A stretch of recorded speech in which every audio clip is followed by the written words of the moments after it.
500 api pemusnahan dapat bertahan secara stabil di dalam tubuh, sungguh luar biasa. Proses menelan anti-inflamasi masih berlangsung. Badai api semakin melemah di bawah proses menelan Xiaoyan yang hampir gila, yang membuat sosok-sosok yang berjalan di sini mempercepat langkah mereka secara signifikan. Mereka mendekati pusat dengan cepat. Qi Xiaoyun melihat bahwa suku terlarang ada di depannya. Ia harus mempercepat langkahnya, dan ketika ia menyadari bahwa ia tidak dapat mengejar, ia mengangkat tangannya dan menamparnya.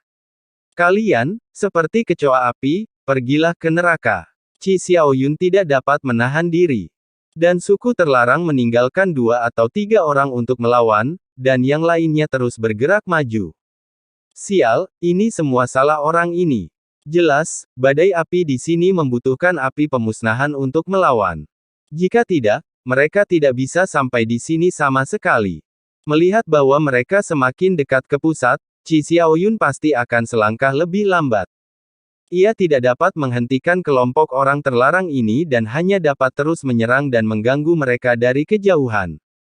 Sungguh menyakitkan untuk tidak menghentikan mereka, kalau tidak, kita tidak akan punya kesempatan. Xiao Yunlah yang menatap King Teng Chihedao, yang sedikit mengernyit.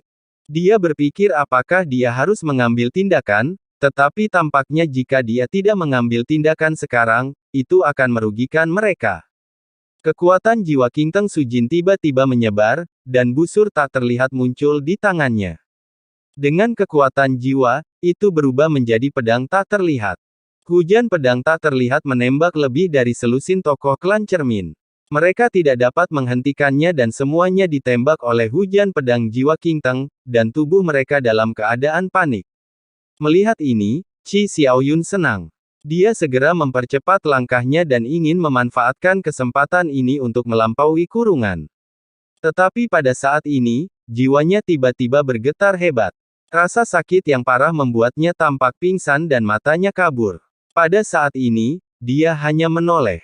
Keterampilan Wuxian King Teng menghadapinya. Qi Xiaoyun juga terkena hujan pedang jiwa King Teng. King Teng tampak dingin dan membuka tinjunya untuk bergegas menuju pusat. Bagus. Anda ingin menyerang saya, kan? Maka Anda tidak bisa berharap untuk mendapatkannya. Setelah rasa sakit dengan jiwa berangsur-angsur mereda, dingin di mata Qi Xiaoyun menjadi lebih kuat. Saya melihat pedang yang menyala di tangannya. Kemudian dia memotong dengan keras, dan api keluar, menyapu sekeliling. Adapun tahanan rumah, sepertinya dia akhirnya marah pada saat ini. Mereka meninggalkan 7 atau 8 orang dan berbalik, dengan tangan terbuka, dan dada mereka meledak menjadi api yang membakar, dan kemudian berubah menjadi balok. Menyapu ke arah Qi Xiaoyun dan King Teng. Pertempuran 3 arah dimulai dengan telapak tangan Qi Xiaoyun dan tiba-tiba pecah. Namun kenyataannya, kelompok yang terkunci kaki hendak mendekati pusat, dan mereka harus menghentikannya. Hanya saja kelompok yang terkunci kaki memiliki lebih banyak orang, dan mereka sangat bersatu. Beberapa orang menjaga, dan beberapa orang menuju ke pusat. Tampaknya mereka tidak bisa lagi menghentikan serangan mereka, dan tabrakan itu tidak menyebabkan kerusakan substansial pada militer. Ruang di sini cukup luas, dan sulit untuk melukai pihak lain dari jarak jauh, yang semuanya terutama merupakan gangguan. Terkunci kaki, bekerja sama satu sama lain. Tidak diragukan lagi bahwa mereka adalah yang pertama berdiri di platform di tengah, dan api berwarna-warni yang mengambang di sana menyentuhnya. Kepala kelompok yang terkunci kaki menelannya, dan Qi Xiaoyun dan King Teng keduanya melihat hal yang sama. Sial, apa yang harus aku lakukan sekarang? Mengapa kau menyerangku, kalau tidak aku tidak akan pernah membiarkannya mendapatkannya lebih dulu. Qi Xiaoyun tak kuasa menahan diri untuk berbalik dan mengumpat King Teng. Apa bedanya bagiku kau atau dia yang mendapatkannya? Tertekan, seolah menatap orang bodoh, sekalipun kelompok yang terkurung kaki itu mendapatkan Tao, dia takkan pernah membiarkan Qi Xiaoyun mendapatkannya. Qi Xiaoyun sangat marah, tapi sekarang masih ada kesempatan. Karena dia tertelan, dia akan membunuh orang untuk mendapatkan api. Setelah menelan sinar asal-muasal pemusnahan ini, dia terkejut. 2 mata ragu terlihat di korengnya. Ini bukan api pemusnahan. Suara kurungan tiba-tiba menyebar, dan Qi Xiaoyun mendengus dingin, "Kecoa mati. Jangan coba-coba menipuku agar memuntahkannya hidup-hidup," kata Qi Xiaoyun. Dia pun segera datang ke tengah. Dia tampak siap beraksi kapan saja. Kurungan lebih dari selusin sosok menunjukkan keraguan. Saat ini, Qi Xiaoyun juga sedikit curiga, karena jika itu adalah api kepunahan Ji yang asli, itu takkan semudah itu. Mereka ditundukkan oleh kurungan itu. Meskipun mereka berlatih dengan melahap api, inilah api nirvana, yang dipenuhi dengan aturan kehancuran mutlak. Bagaimana mungkin ia bisa dengan mudah ditundukkan? Melihat kurungan Qi Xiaoyun yang malang, sang pemimpin memuntahkan gumpalan api berwarna-warni ini. Warnanya yang berwarna-warni memudar dan berubah menjadi api ungu nirvana yang mereka semua miliki di dalam tubuh mereka. Bagaimana mungkin? Ini adalah tempat terakhir. Asal api kepunahan Ji pasti ada di sini. Aku telah mencari di semua tempat lain. Qi Xiaoyun mengangkat tangannya dan segera memeriksanya, dan menemukan bahwa itu memang api nirvana, dan warnanya yang berwarna-warni adalah penyamaran. Namun, pada saat ini, tungku asal bergetar hebat. Gumpalan terakhir badai api di sini ditelan oleh Xiao Yan.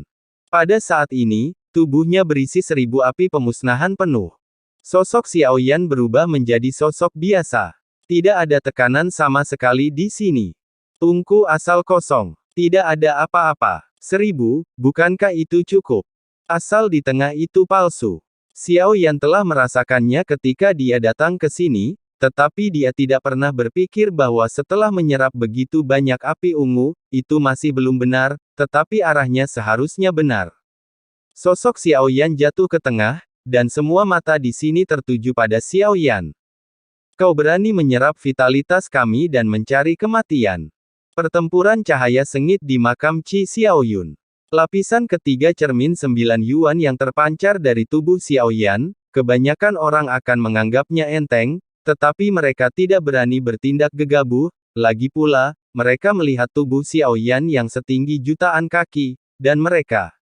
Badai api yang ditakuti semua orang ditelan oleh anti-inflamasi seperti api biasa. Saudaraku, apakah kau tahu bagaimana situasinya sekarang? King Teng mengepalkan tinjunya dan membungkuk dengan hormat.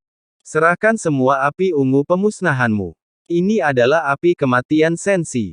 Itu bukan yang pantas kau dapatkan.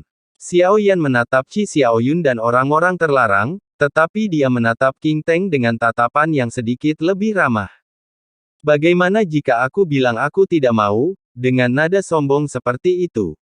Qi Xiaoyun mendengus dingin. Dia tidak memiliki banyak kepercayaan diri sendirian, tetapi dia bukan satu-satunya saat ini.